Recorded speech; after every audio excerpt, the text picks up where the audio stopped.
Odisha or Bengal, so many రాష్ట్రాల్లో ఈవేళ ఇక్కడ మన కేసీఆర్ గారిని తీసుకోండి, 24 hours ఉచిత విద్యుత్, రైతు బంధు, అనేక పథకాలు ఉన్నాయి. ఎప్పుడైతే విద్యుత్ సంస్థలు తీసుకొస్తారో ఈ state government of Telangana or Andhra Pradesh or Kerala or Orissa, any state in India, అక్కడ ప్రవేశపెట్టే రైతు సంస్థలు ఏమీ ఉండవు, ఉచిత విద్యుత్ అసలు ఉండదు. మళ్ళీ ఏదైనా ప్రైవేట్ సెక్టర్ చేసి మొత్తం అంబానీ లాదల చేతిలో పోయి మొత్తం లూటింగ్. కాబట్టి వాటికి ఎగనిస్ట్గా ఫైట్ చేస్తున్నారు. ఇప్పుడు దేశంలో ఈవేళ ఈ రైతాంగ ఉద్యమం గురించి పంజాబ్లో కానీ, UP, Haryana, north India, Maharashtra, అనేక రాష్ట్రాల్లో కానీ ఈవేళ ఉద్యమం ఇంత తీవ్రతరంగా జరుగుతుందంటే వాళ్ళ గొప్పతనంతో పాటు భారతదేశంలో ముఖ్యంగా అగ్గికి ఆజ్యం పోస్తున్న మహామహులు ఈ ఉద్యమం చల్లారకుండా ఉవ్వెత్తులు లేసేట్టు చేస్తూ డిమాండ్స్ నెరవేరే వరకు కూడా అమోఘమైన ఫైట్ చేస్తున్న ఆ నార్త్ ఇండియా మన రైతాంగ సోదరులతో పాటు ముఖ్యంగా మన సిపిఐ, సిపిఎం, ఎంఎల్ పార్టీస్ ఎవరైతే ఉన్నారో నాయకులు అండ్ ప్రజా సంఘాలు లైక్ కోదండరెడ్డి గారు లాంటి వారు, అటువంటి వాళ్ళందరూ చేస్తున్న ఉద్యమం మహోన్నత ఉద్యమం. కాబట్టి ఇప్పుడు ఆంధ్రప్రదేశ్ సిపిఎం రాష్ట్ర నాయకులు శ్రీ మధు గారిని మాట్లాడవలసింది కోరుతున్నాను.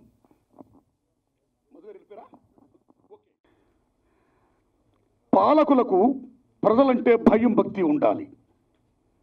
ఆ రెండు లేని రోజున అనార్కిజం, మొనార్కిజం వస్తుంది. Now our country is facing those two, anarchism and monarchism. అలాంటి కర్కసత్వం ఎందుకయ్యా మీకు? రైతుల ఎడల మీరు కాస్త హృదయం ఇప్పి వాళ్ళ చట్టాలను రద్దు చేయండి అయ్యా అని అన్నందుకు ఎమ్మెల్సీ, ప్రముఖ ప్రజా కవి శ్రీ గోరెటెనకన్ గారికి నా ధన్యవాదాలు, థ్యాంక్స్. మిత్రులారా, ఇప్పుడు ఆయన పీపుల్స్ బ్యాలెడ్, మహాకవ, యుద్ధ నౌక అన్నీ పెట్టండి. ఎబాల్ గద్దరన్న, దట్స్ ఆల్. గద్దరన్నని మాడాల్సింది కోరుతున్నానండి. చేసే బళ్ళు, ట్రాక్టర్లు, లారీలు, అప్పుడు నా జీవితం ఇంతే. అనేక మంది ఈ మార్గానికి వచ్చి అనేక సినిమాలు తీయడం వల్ల మొనాటిని వచ్చి వాళ్ళందరూ మానేశారు. నేను సముద్రం ఇస్తున్నా, మహాసముద్రం ఇస్తున్నా. ఈవెన్ దో ఈ మహాసముద్రం ఇస్తున్నప్పుడు కూడా నాకు అండదండలు ఇస్తున్న మహనీయులు, మహానుభావులు, నా శ్రేయోభిలాషులు, నా మిత్రులు, పెద్దలు ఎంతోమంది ఉన్నారు. గత 36 ఏళ్లుగా దేశంలో కానీ మన తెలుగు రాష్ట్రాల రెండింటిలో కానీ ఎక్కడ ఏ సమస్య ఉత్పన్నమైనా ఓ ప్రజా కళాకారుడుగా, సినిమా సంస్కృతి సైనికుడుగా సినిమాలు తీస్తూ వస్తున్నానండి. అర్ధరాత్రి స్వతంత్రం నుండి ఇప్పుడు రైతన్న వరకు ప్రేక్షక దేవుళ్ళు ఆదరణతో మునుముందుకు సాగుతున్నాను.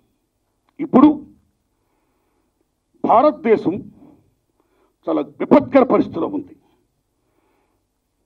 చాలా విపత్కర పరిస్థితిలో ఉంది. విద్య, వైద్య, విమానయానం, నౌకాయానం, రైల్వేస్, ఆర్టీస్, what not, each and everything, all public సెక్టార్ని ప్రైవేట్ సెక్టార్ చేస్తూ మొత్తం అంబానీలు, అదానీలు, కార్పొరేట్ శక్తుల్లో ఈవేళ కేంద్ర ప్రభుత్వం పెడుతుంది. ఏమిటి మీరు ఎలా చేస్తున్నారు? రాజ్యాంగ ఉల్లంఘన చేస్తున్నారు, రాజ్యాంగ హక్కులు కారాస్తున్నారు అని ఎవరైనా ప్రశ్నిస్తుంటే ఇది దేశ అభివృద్ధి కోసం, దేశ మనుగడ కోసం. యు మస్ట్ వెల్కమ్ సరళీకరణ. వరల్డ్ బ్యాంక్ ఆదేశాలు, ప్రపంచ బ్యాంక్ షరతులు లోబడి ప్రపంచ వాణిజ్య సంస్థ కూర్చుకున్న ఒప్పందాల వల్ల ఎన్ని మేము చేస్తున్నాం, బికాజ్ ది డెవలప్మెంట్ అంటూ చట్టాలు మేము తీసుకొచ్చాం రైతుల కోసమే అని చెబుతూ ఈవేళ కేంద్ర ప్రభుత్వం మరొకసారి భారతదేశ ప్రజానీకాన్ని వంచిస్తుంది. ఓ కేంద్ర ప్రభుత్వమా, మీరు తీసుకొచ్చినటువంటి ఈ రైతు చట్టాలు ఏమైతే ఉన్నాయో అవి మా రైతుల పాలిట వరాలు కాదు, మా రైతుల పాలిట శాపాలు, మరణ శాసనాలు.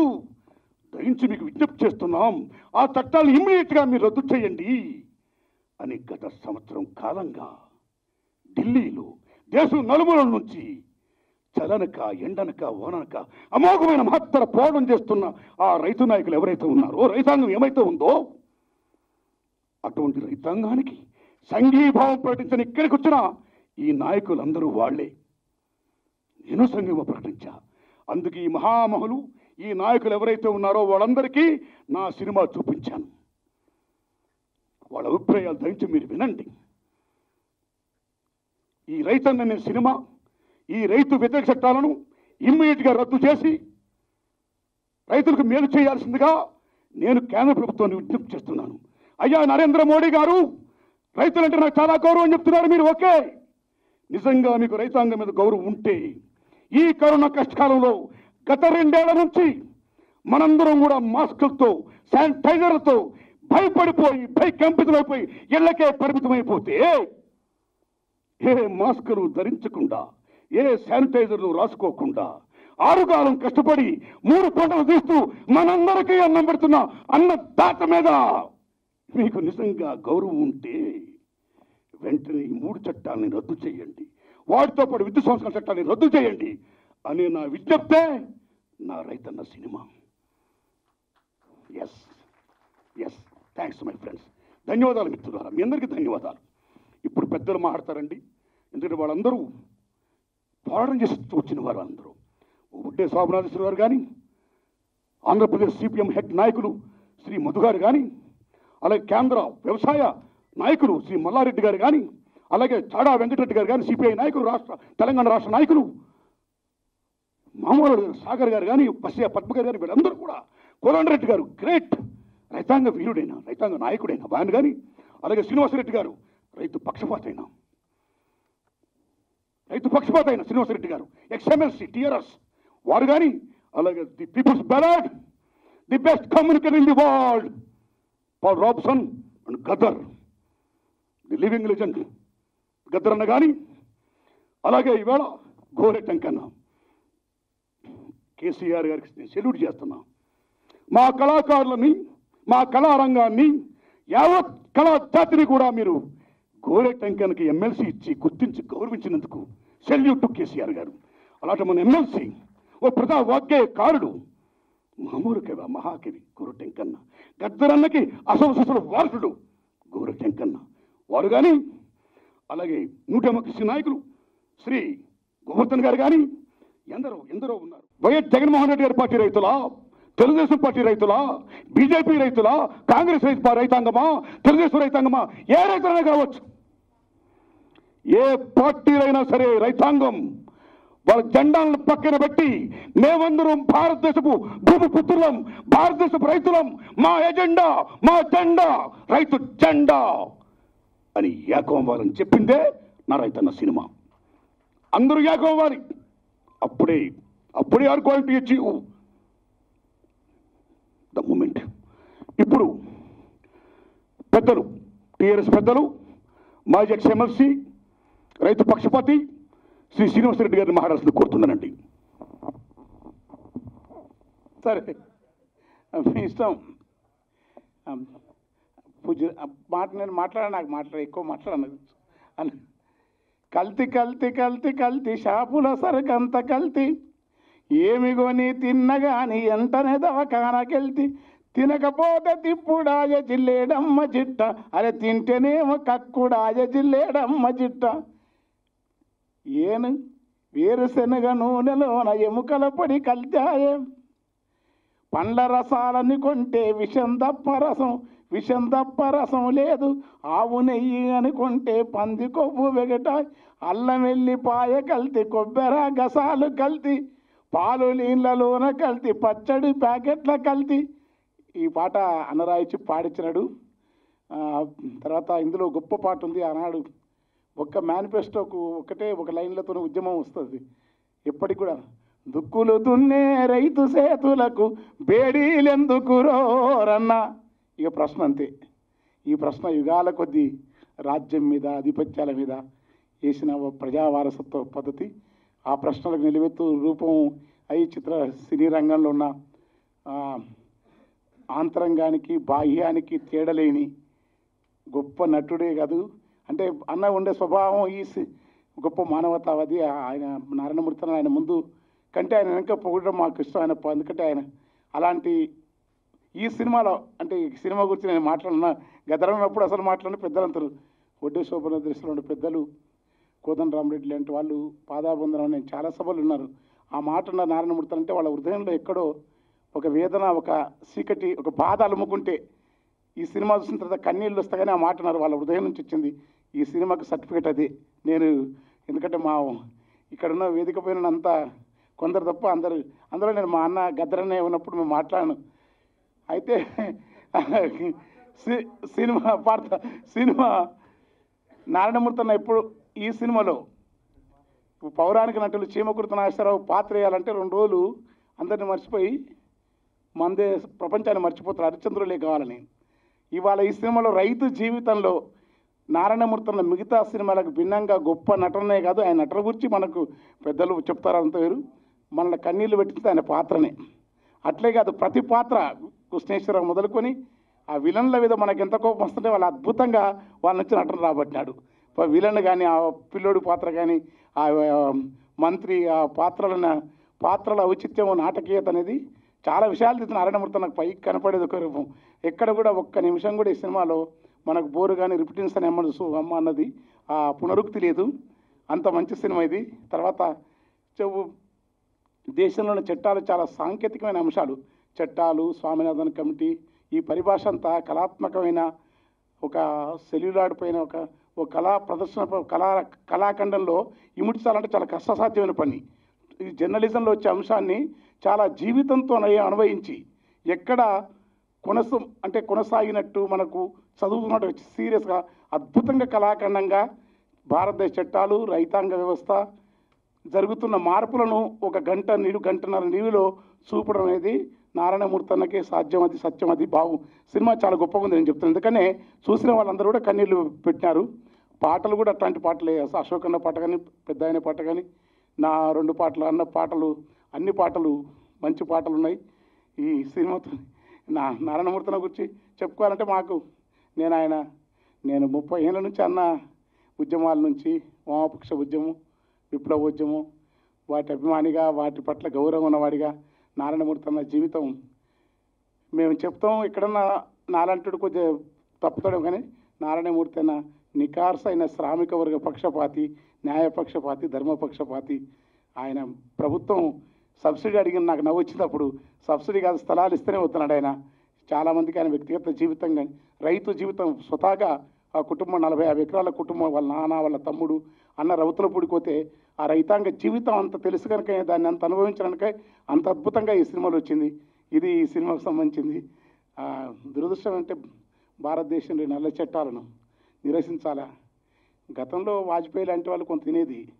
రాను నేతలకు ఏ దేశంలో ఇన్నేళ్ల పరిపాలనలో నెహ్రూ ఉన్నాడు, ఇందిరాగాంధీ ఉన్నారు, ఇంకోరును కానీ పేర్లు చెప్పను కానీ ప్రముఖంగా ఇద్దరు ఆ రాజకీయ పార్టీ స్వభావానికి భిన్నంగానే ఒక కౌటిల్యం, ఒక చాణక్యం, ఒక దుర్మార్గమైన నిరంకుశమైన చట్టాలతోని క్రూరంగా ఎవరి మాట అయినంత అంత ఉద్యమం జరుగుతూ ఉంటే, అంత రైతులు అంత చలిలో వణుకుతూ ఉంటే కఠినంగా, కర్కశంగా ప్రాణ మృత్యు ప్రీతిని అనుభవించే రాజ్య నేతలను కటుకావర మనుభూతం విసిరిన కసి విషపుకోర కాటునబడి ఎటు దోజక పారెను కన్నీటి దార కీడునే పల్లకిల మోస పీడకులే కొలువు తీర గోడే మిగిలిన దీనులకు ఎవరి ఆసరంటే ఇలాంటి కళాకారు నారాయణమూర్తి లాంటి వాళ్ళు, గద్దం లాంటి వాళ్ళు, వాళ్ళ అవసరము, వాళ్ళ ఆ పని.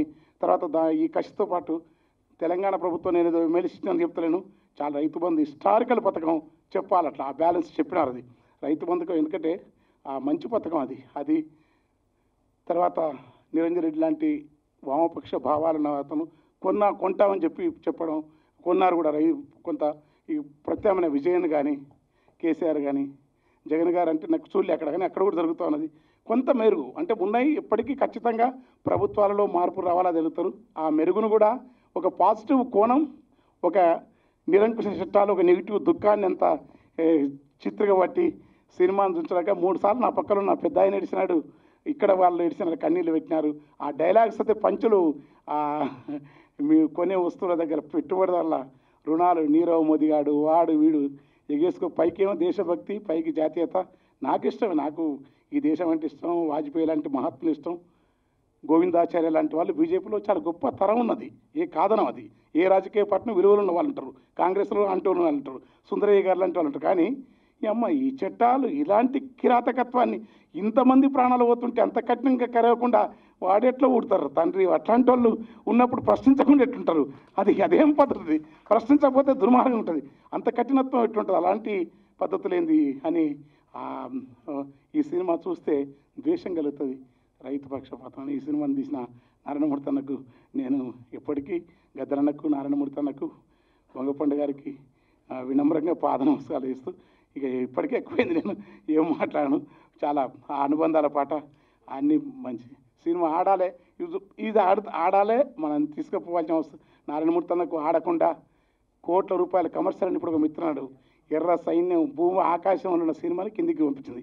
కోట్లు గుమ్మరించింది. అది వేగు చుక్కలు గుమ్మరించినాయి, దండోర గుమ్మరించింది. ఆయనకు సినిమా టెక్నిక్ తెలిసి గుమ్మరించగలిగితే నిబద్ధ ఈ సినిమా కూడా ఇంత కరోనా కాలంలో ఇది గుమ్మరిస్తుంది. పైసలు అన్నకు పైసలే కావాలనుకుంటే చాలా పెద్ద వాళ్ళు చెక్కులు రాసి తీసి ఇట్లా నా ముంగల ఇచ్చిన నాకు తెలుసు. అట్లాంటి ఆయనకు లేదా అదృష్టం అది ఒక యోగిలాగా బతకడం, సుఖాలను హయ్యికాలను దహించడం. గద్దరన్న కూడా చెప్తుంటారు పెద్ద ఆయన. ఇట్లా ఒక తరం వీళ్ళంతా. ఇది నమస్కారం. 32 మంది కళాకారుల్లో ఇద్దరమే బతుకున్నాం. That is our history. 32 మంది కళాకారులు 1970లో పాడుతూ రోడ్డు మీద వెళ్ళిపోయినప్పుడు, ఇండస్ట్రీస్ ఉన్నాయి, సినిమాలు ఉన్నాయి, మీడియా ఆఫ్ కమ్యూనికేషన్ ఉన్నప్పుడు 32 మందివి 4-5 అమ్మాయిల భీములో ఇద్దరమే బతుకున్నాం. తో ఎంత గొప్పవాడంటే ఈ 32 మందిలో 30కి అన్నం పెట్టినటువంటి మహానుభావుడు. That is what. ఏదో రూపంలో అంటే నేను ఇక్కడ ఎందుకు చెప్తానంటే, మనిషికి ఒక కమిట్మెంట్ లేకుంటే ఇలాంటి సినిమాలు తీయడు. ఒక కమిట్మెంట్ ఉంది కాబట్టి ధైర్యంగా తీసింది. కాబట్టి కార్పొరేటర్ వ్యవస్థని ప్రశ్నించినటువంటి సినిమా రైతన్న. ఓ ప్రొడ్యూసరు కన్జ్యూమర్ మధ్య జరిగినటువంటి, లేకుంటే ఎందుకు ఆ లోన్ ఎందుకు తెచ్చుకున్నాడు, మందులు ఎందుకు కొనుక్కొచ్చుకున్నాడు, రైతు పెండేసుకొని ఇంత కాలబడి వస్తుండే కదా. So this is the the imperialism యొక్క మ్యాథ్స్. అది అర్థం కాదు. అక్కడ చిక్కుకొని ఉంది భారతదేశం, అక్కడ చిక్కుకొని ఉంది వ్యవస్థ. సో మిత్రులారా, పత్రికా విలేకరులారా, తో చేంజ్ చేయాలి కదా. నేను చాలా రోజుల నుంచి పాడలే. మా చాడన్నకు చెప్పిన, ఏదో స్టాచ్యూ ఇనాగ్రేట్కి రమ్మంటే రాలేదే, నీ దండం పెడతా చూస్తాను. ఇప్పుడు ఏం చెప్దామంటే, రిలే పరుగు అని ఉంటుంది. పత్రికా విలేకరులు అలా రాసేయండి. రిలే పరుగు అంటే ఈ జెండాను తీసుకొని ఊరికి ఇంకోరికి ఇవ్వాలి. నేను అట్లా చేస్తాను. ఈ సినిమాల వాడిన అశోక్ కానీ, మా వాళ్ళు ఎంకన కానీ, నేను కానీ, మేము సినిమాలో వాడింది ఇప్పుడు సెన్సార్ అయింది కదా, అదే వాడతాం. దుక్కులు దున్నిన రైతు సేతులకు బేడీలెందుకు రోరన్న, ఆ మొక్కలు నాటిన కూలీలనెందుకు జైల్లో పెట్టినరో రాయన, మాటలు రాని రైతు కూలిపై లాటి దెబ్బలేలా. This the question. అది ఏమంటారు? వాళ్ళకి ఎప్పుడు రోజు మండది పంట, 6 నెలలకు కానీ ఇక అది నిండిందనుకో, కోడలకు, పెళ్ళానికి, బామ్మర్దికి టెలిఫోన్ చేస్తాడు, ఆడికి రా పలాన్ దగ్గరికి అంటే ఈదులకు రమ్మంటాడు. సో చాలా క్లియర్గా చెప్పాడు సినిమాలో, వ్యవసాయము దండుగ కాదు, వ్యవసాయము పండుగ. కాబట్టి ఇక్కడ ఉన్న వాళ్ళకి అందరికీ నిర్మాణాలు ఉన్నాయి. నేను ఇప్పుడు ఒక కళాకారుడు కానీ ఇది కానీ పాడలే. అయితే ఈ సినిమాను ప్రజల దగ్గర తీసుకెళ్ళడానికి నేను ముందే చెప్పినట్టు హౌ టు చేంజ్ ఇట్ అంటే ఇది ఎట్లా చేంజ్ చేయాలి.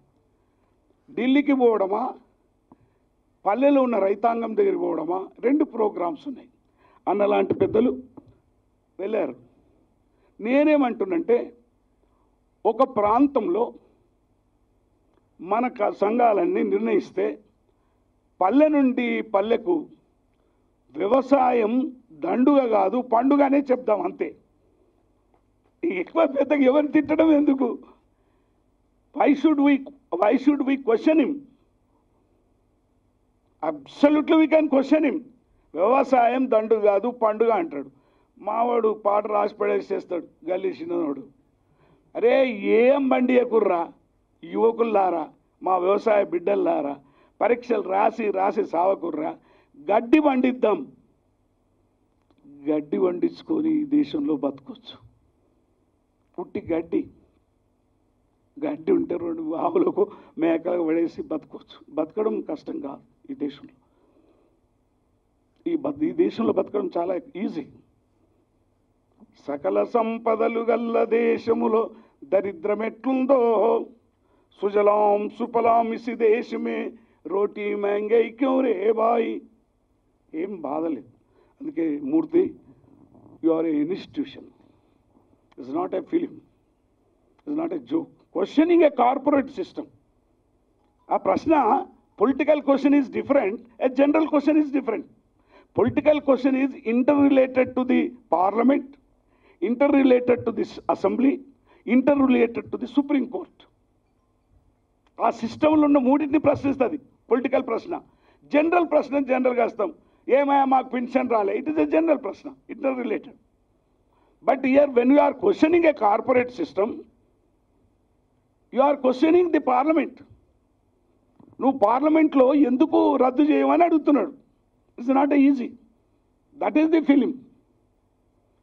అంటే అది ఫిలిము. దాన్ని నేను ఐఎమ్ పెద్ద లీడర్, చాలామంది పొలిటికల్గా ఉన్నారు. ఐఎమ్ అనలైజింగ్ యాజ్ ఎ పొలిటికల్గా చెప్తున్నా. పాటలు ఎట్లా రాస్తానో ఇది కూడా అట్లనే చెప్తా. మన ఆయనకి ఎప్పుడైనా పాట, మొన్న పాట వినిపించిన, ఏం రాస్తలేవు అన్నాడు. నేను ఎంత స్మార్ట్గా ఉన్నాను మామ, నాకు స్మార్ట్ ఫోన్ కొని మామ, సెల్ఫీ తీసుకొని ఫ్రేము కట్టుకొని అద్దంలో నిన్ను చూసి ముద్దు పెట్టుకుంటాను. అడవిలో ఉన్నదానికి నీకు సెల్ఫీ ఫోన్ ఎందుకే? స్మార్ట్ ఫోన్ 20,000 కావాలా నువ్వు అడవిలో అంటే? అదంటుంది.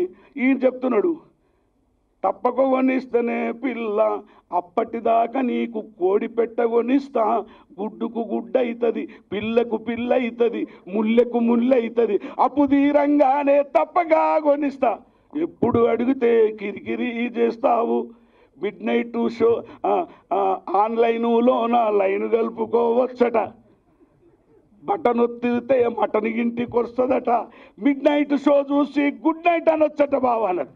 That is corporator. That is corporator. That is the రైతన్న ఫిలిం. అది చాలా బాధ అనిపించింది. మూర్తి ఎందుకు ఇంత బాధపడ్డాడు, ఇంత ఫస్ట్ షో అంతా కూడా ఇంత బాధ నొప్పించి, చేత కాలేదు, ఆరోగ్యం లేదు, హాస్పిటల్లో ఉన్నా. నేను ఎక్కడ పోయినా పత్రిక వాళ్ళు వీళ్ళకేం చెప్పడం లేదు. 7 రోజులు హాస్పిటల్లో జాయిన్ అయినా నిమ్స్లో. అందరూ డాక్టర్ దయగలరు కాబట్టి పొద్దంతా ట్రీట్మెంటు, పొద్దువీకంగా పారిపోతురు. నేను చెప్దామన్నా, ఇంకన్నా చెప్పిన కదా నీకు, ఇంకన్నా కానీ చెప్పిన ఇది ఇలా తప్పించుకుంటే ఎట్లుంటుంది రా అన్న. కుదరదు అన్నాడు. సో మూర్తి ఎక్కడో ఒక ప్రాంతం నుంచి అన్నలాంటోడు వచ్చి ఇనాగ్రేట్ చేస్తే అగైన్ నా గూసి గుంగడి గజ్జలు కట్టుకొని నడవలేను ఎక్కువ దూరం, ఎక్కువ మాట్లాడ. వ్యవసాయము దండుగ కాదు, వ్యవసాయము ఒక పండుగ. వ్యవసాయక దేశ ప్రజలారా మీరు చింత చేయకండి ఎన్ని చట్టాలు వస్తేమి అనే ఒకవైపు సినిమా ఇక్కడ రిలీజ్ అవుతుండగానే మరోవైపు ఆ సినిమాలో పాడిన కవులు ఉన్నారు మా వాళ్ళు. మన అతో అశోక్ ఉన్నాడు, అన్న ఉన్నాడు, నేనున్నా, మా బావ. ఆయన చూడగానే కన్నీళ్ళు వచ్చినాయి. మా బావ అంటే వంగపండు ప్రసాద్. యుద్ధం పుట్టను అట్లా దుంకుతాడు. ఆయన చనిపోయాడు, అమరుడు జోహార్లు. సో వీళ్ళందరం ఉన్నాము కాబట్టి వీళ్ళు ఉన్నారు, అందరికీ నిర్మాణాలు ఉన్నాయి. ఒక దగ్గర స్టార్ట్ చేయండి. ఎస్, మీరు మొన్న చెప్పారు, ఒక దగ్గర స్టార్ట్ చేయండి, పల్లె నుండి పల్లెకు తీన్రా ఫోటో నీ దండం పెడతా. థ్యాంక్స్ అన్న, ధన్యవాదాలు నీకు. నేను ఒక అన్న నేను స్టేజ్ మీద ఉన్న వాళ్ళు మార్క్స్ ఒక మంచి మాట తన లైబ్రరీలో రాస్తాడు చనిపోయే ముందు. మార్క్స్ చివరిగా క్యాపిటల్లో ప్రాఫిట్ ఈజ్ చీటింగ్ అంటాడు క్లియర్గా. అంటే ప్రాఫిట్ చిన్న కాదు ఆయన చనిపోయే క్యాపిటల్లో. రెండవది మార్క్స్ తను చనిపోయినప్పుడు తను లండన్ లైబ్రరీలో రాసుకుంది, కానీ అతని మిత్రులు అంటే అతను ఎత్తుకొని పోయేటప్పుడు ఓ నలుగురు మొత్తుకుంటోళ్ళు ఓడు మొత్తుకుంటోడు ఉండాలి కదా, ఎవరు లేరు. ఆ డబ్బా ఏదో సంపాదించుకొని అలా పెట్టి మోసుకొని పోయి ఎవరికి కనిపించకుండా లండన్లో ఎక్కడో పాతి పెట్టారు. మీలాంటి పత్రికా విలేకరులు రీసెర్చ్ చేస్తూ అది వెతకంగా ఒక చిన్న శిల్పం కనిపించింది.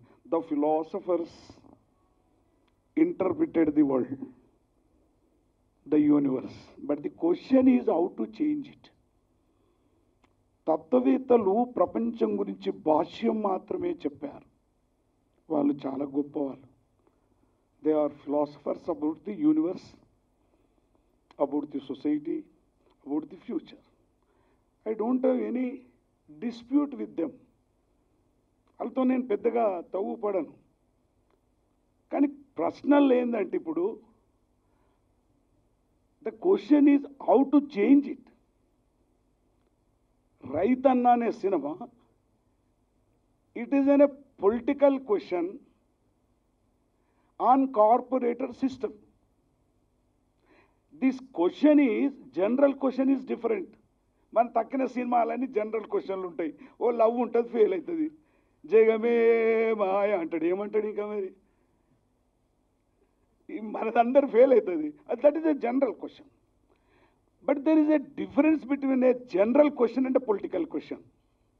In the political question also, if you are questioning a system, 1990 తర్వాత గ్లోబలైజేషన్ వచ్చిన తర్వాత వాళ్ళు చాలా క్లియర్గా చెప్పారు, ఓ ప్రపంచ ప్రజలారా వినండి, మేము కనిపించం. ఇప్పుడు కార్పొరేటర్ గురించి చెప్పిన సినిమా అంతా కూడా అదే, మేము కనిపించం, మా ఫిలాసఫీ మీకు చెప్తున్నాం మేము. That is implemented since 1990. వచ్చిన తర్వాత ఇంప్లిమెంట్, దట్ ఈజ్ గ్లోబలైజేషన్ అన్నట్టు. చాలా ముద్దు పేరు పెడతారు మన చట్టాల గురించి అన్న చెప్పినట్టు. మీరు ఏమన్నా నమ్ముకోర్రా భయ్ అన్నట్టు, మనకు డిస్ప్యూట్ పెట్టడానికే. అవును ఏమయ్యా మంచిగానే అన్నాడు కదా, నువ్వు ప్రొడ్యూస్ చేసింది ఏమన్నా నమ్ముకో అంటే, నేను వంకాయలు పండించింది ఢిల్లీ తీసుకుపోయే వరకు ఉంటాయా? There is the problem. కాబట్టి వాళ్ళు చాలా క్లియర్గా చెప్పారు, నేను అంతా చెప్పదలుచుకోలే, చాలా క్లియర్గా చెప్పారు. Market is my philosophy, very clear. మార్కెటే నా ఫిలాసఫీ, నాకు తత్వశాస్త్రం ఏం లేదు. నువ్వు ఏ ఇజమన్నా చెప్పుకో. నేను సెకండ్ ఏం చెప్పిండు, cheap labour is my mother country. నాకు జన్మభూమి జన్మభూమి ఏం లేదు, cheap labour is my mother country. Third ఏం చెప్పిండు, profit is my god. So this ఫిలాసఫీని ఒక సినిమాలో కానీ ఒక ఫామ్లో కానీ ఒక రూపంలో చెప్పాలి. So this Raithanna film it is a political question on the system, corporator system మీద అని ఒక ప్రశ్నలు చెప్పాడు. ఈ సినిమా మొత్తంలో కార్పొరేటర్లు ది కల్చరల్ ఇన్వేషన్ ఎట్లా చేస్తారు అంటే, సాంస్కృతికమైన దండయాత్ర. Very clearly grams and Ambedkar says, పాలక వర్గాల యొక్క అధికారం పౌర సమాజం భావాలలో ఉంటుంది, ఆ భావాల్ని మార్చాలి. That is the film wear the Gramsci says. Gramsci ఏమంటాడు, సాయుధ పోరాటం ఆయుధాల ద్వారా ఉత్పత్తి సాధనాల మీద నీ పెత్తనం వచ్చినా మరి భావాలు ఉన్నాయి కదా, రాముని మొక్కటోళ్ళు అది మొక్కటోళ్ళు. ఇప్పుడు సీత గురించి మాట్లాడిస్తారు డిస్కషన్లో. అందుకేమన్నాడు, పాలక వర్గాల యొక్క రాజకీయ అధికారం పౌర సమాజం భావాలలో ఉంటుంది, ఆ భావాల్ని మార్చాలి. That is the film. మనం అందరం కూర్చున్నాం ఇక్కడ, ఆల్ ది మొత్తం ఫిలాసఫీ అయిన వాళ్ళు. అంటే పౌర సమాజంలోకి అది వెళ్ళాలి, అప్పుడు అది భౌతిక శక్తిగా మారుతుంది. సో అందు గురించే నేను ఒక 8 నెలల నుండి సిక్కున్నా, నువ్వు ఎక్కడున్నావు అని అడుగుతా, ఏం తిన్నావు అని అడుగుతా, ఏడున్నావని అడుగుతా, చెప్పడు. నువ్వు మా ఇంటికి రావా అంటే అడుగుతా, రాడు. సొంత ఆస్తి లేనోడు Narayana Murthy. That is what. Nobody will question. ఇల్లు లేదు, ఇంతో చిన్నదో పున్నదో ఇంతో ఎడ్డిదో గుడ్డిదో సొంత పెళ్ళం ఉండాలి కదా, పెళ్ళం లేదు. ఆ సూటు లేదు, ఓ బూటు లేదు, ఒక బండి లేదు. నటిస్తాడా? సినిమాలు నటించినాడు ఉట్టిగా అంటే నడుచుకుంటూ పోతుంటాడు. అరే ఏడున్నావు రావాయి అంటే ఒక్కని అడిగిన ఒక మిత్రుడిని. అంటే ఐఎమ్ టెల్లింగ్ టు ది పత్రికలకు మీకు అందరికి చెప్తున్నా, ఒక వ్యక్తిత్వం లేకుంటే ఇట్లా ప్రశ్నించి ఇట్లా సినిమాలు తీయలేరు. తాను నమ్మిన సిద్ధాంతం కోసం తన చివరి నెత్తురు బొట్టును దారపోసిన వాడే చరిత్రను మార్చాడు. వాడే పులిలోకి పోగలిగిండు, వాడే సముద్రంలో దుంకగలిగిండు, వాడే తుపాకులకి ఎదురు నడవగలిగిండు, వాడే పైసలు నా చేతి మీద మైల పోనని చల్లగలిగాడు. Who will change the society? తాను నమ్మిన సిద్ధాంతం కోసం తన చివరి నెత్తురు బొట్టును దారిపోయడానికి సిద్ధంగా. ఎక్కడున్నవా అంటే చెప్పాడు. తర్వాత నాకు తెలిసింది ఏంటంటే హైదరాబాద్లో ఇంటి కిరాయి కట్టలేక 50 కిలోమీటర్ దూరంలో పోయి ఇల్లు కిరాయి తీసుకుంటు. That is Narayana Murthy. ఇంతమంది స్నేహితులము నువ్వు ఎందుకు పోతావు రాబోయ్ అని నేను అడిగాను. అందుకే మిత్రులారా, చాలా రోజులైంది పాడలే. నీ శబ్దం కూడా ఒక విప్లవమే. ఎస్, భౌతిక శక్తిగా మారింది. పాడేం లాభం ఆడేం అనుకుంటా. అదొక భౌతిక శక్తిగా మారాలి. అందుకే నేను అక్కడి నుంచి అంబేద్కర్ దాకా ఇక్కడ దాకా మీకు కోట్ చేశాను. చాలా అన్నకు చాడతోటి వీళ్ళందరితోటి ఎప్పుడు కలుస్తుంటా, మాట్లాడుతూ. This cinema is a question on corporator వ్యవస్థ. ఎట్లా కార్పొరేటర్ ఎట్లా చూపించిండు? ప్రొడ్యూసరు కన్జ్యూమర్ అయిండు. గమ్మతల్లాది. అందుకే ఇప్పుడు ఇవన్నీ చచ్చిపోయారు. ప్రొడ్యూసర్ కన్జ్యూమరే కాదు, డెడ్ క్యాపిటల్ కొనుక్కొచ్చుకుంటు రైతు. ఆయనకి పనికిరాని స్మార్ట్ ఫోన్, ఆయన పనికిరాని బెడ్లు ఇవి కొనుక్కొచ్చుకుని అన్ని వీడు ఇచ్చినాయి. When the producer has become a consumer, then the consumer has come into the డెప్ట్. అభివృద్ధి అయ్యా, మందులు కొనుక్కొచ్చుకో, అది కొనుక్కొచ్చుకో, ట్రాక్టర్ కొనుక్కొచ్చుకో, నీకు అప్పులు ఇస్తా. కనిపించలే corporator. That is the actual system of this country. ప్రపంచంలో జరుగుతున్న కనిపించినటువంటి world bank, IMF, multinational company, WTO వీళ్ళు కనిపించారు. ఇంతకుముందు అన్న ఎవరో చెప్పారు, 4, 6, 7 ఉన్నారు. మన పెద్ద ఆయన కూడా చెప్పిండు. వాళ్ళు నడిపిస్తుంటారు, వాళ్ళు కనిపించారు. మనం ఎందుకు టాటానో ఇంకో 4-5 పేర్లు ఎందుకు? ఆ కనిపించని శత్రువును చూపిస్తాడు ఇలా ఈ సినిమాలో. ఒక ప్రొడ్యూసరు పెండ వేసుకొని